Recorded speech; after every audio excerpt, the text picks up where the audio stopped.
Morning న్యూస్లోకి వెళ్దాం. మొత్తం కొనసురేఖమ్మ భాగవతమే ఇయ్యాల. మొత్తం కొనసురేఖమ్మ అన్న భాగవతమే సిగ్గుపోయిందని చెప్పాలి ఒక విధంగా. ఇక మహిళ ఎక్కడిది, పాడెక్కడిది. ఆమె చేసిన పనికి ఎంతమంది పరువు పోయింది, ఎంతమంది సిగ్గుపోయింది. ఇక చూడు, నీచ రాజకీయం. మంత్రి కొండ సురేఖ దిగజారుడు ఆరోపణలు. మంత్రి పదవిలో ఉంటూ నీచమైన మాటలు.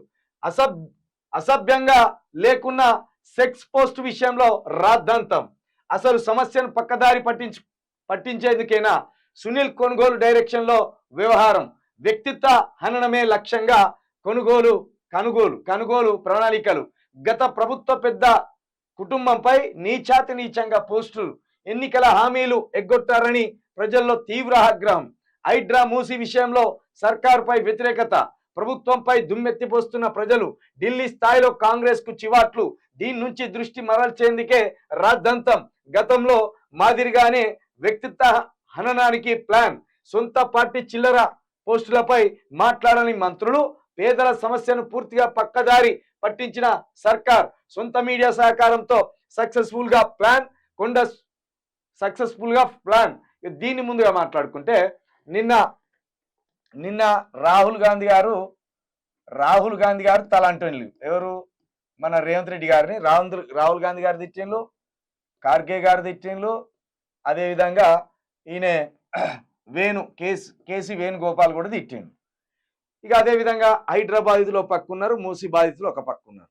ఇప్పుడు వీటన్నిటినీ ఎట్టయ్యేసి ఒక పెద్ద సమస్య తెచ్చి ప్రజల్లో వేస్తే, ఒక పెద్ద గందరగోళాన్ని సృష్టిస్తే, ఈ రేవంత్ రెడ్డి కావచ్చు, ఈ కాంగ్రెస్ ప్రభుత్వానికి వచ్చిన నెగిటివ్ కావచ్చు మాసిపోతుంది అనే విధంగా ఈమె భుజాల మీద నిన్న గన్ను పెట్టిండు. ఎవడు? ఈ సునీల్ కొనుగోలు అంటాడు. వీడు నార్త్ నుండి వచ్చిన ఒక కాంగ్రెస్ స్ట్రాటజిస్టు. రాహుల్ గాంధీకి వీడు అత్యంత సన్నిహితుడు. రాహుల్ గాంధీ, నువ్వు ముంబైలో లేకపోతే ఢిల్లీలో ఇక నీ వ్యక్తిగత విషయాల జోలికి రాకూడదు. నీకు కూడా ఉంటాయి కదా సంబంధాలు. ఇప్పుడు ఇంత నీచాతి నీచమైన డైరెక్షన్ ఇచ్చి, ఇంత నీచాతి నీచమైన స్ట్రాటజీ ఇచ్చి, సురేఖమ్మ భుజాల మీద తుపాకి పెట్టి కేటీఆర్ని కాల్చాలని చూసి నాగార్జున కుటుంబాన్ని బయటేసింది.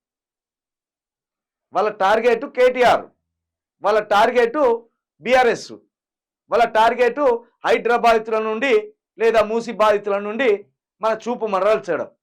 ఆ క్రమంలో అదుపు తప్పిపోయిన్లు, సైకోల్లాగా ప్రవర్తించిండ్రు.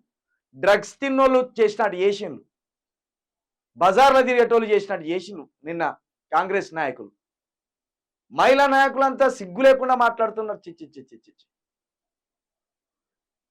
మన మన మన ఆలోచనలని, మన చూపుని హైడ్రా ఇంత విధ్వంసం సృష్టిస్తుందా, మూసీలో 1,00,000 కుటుంబాలు ఆగం కాబోతున్నాయా అనే ఆలోచనని మరల్చాలనే ఓ ఉద్దేశంతో సురేఖమ్మను ఉసిగొల్పి కేటీఆర్ని పతనం చేయాలని, బీఆర్ఎస్ని డైలమలో పడేయాలని ఈ నాగార్జున కుటుంబాన్ని మొత్తం బజార్ మీదేసి సలిగా అవుతాను. ఇక రాజకీయం చేస్తాను. ఇంత నీచ రాజకీయమా? ఇది నీచ రాజకీయం కూడా కాదు. ఇది ఒక దేనితో పోల్చాలంటే ఒక ఇక గలీజ్గా అనవలసి వస్తుంది. కానీ కొన్ని కొంపలు పెట్టుకొని వ్యాపారం చేస్తారు కదా, కాంగ్రెస్ కూడా అలాంటి రాజకీయం చేస్తాను. ఆ కొంప పెట్టి ఈ స్త్రీల దేహాల మీద ఎట్లా రాజకీయ వ్యాపారం చేస్తారో కొందరు, అలాంటి వేశ్య గృహాలు నడిపినట్టు ఈరోజు కాంగ్రెస్ ఒక వేశ్యలతో కూడిన రాజకీయం చేస్తున్నది. ఇంతకంటే సిగ్గుమాలిన రాజకీయం ఉంటుందా? మొత్తం వాళ్ళ కుటుంబమే నిన్న మొత్తం సీరియస్ అయింది.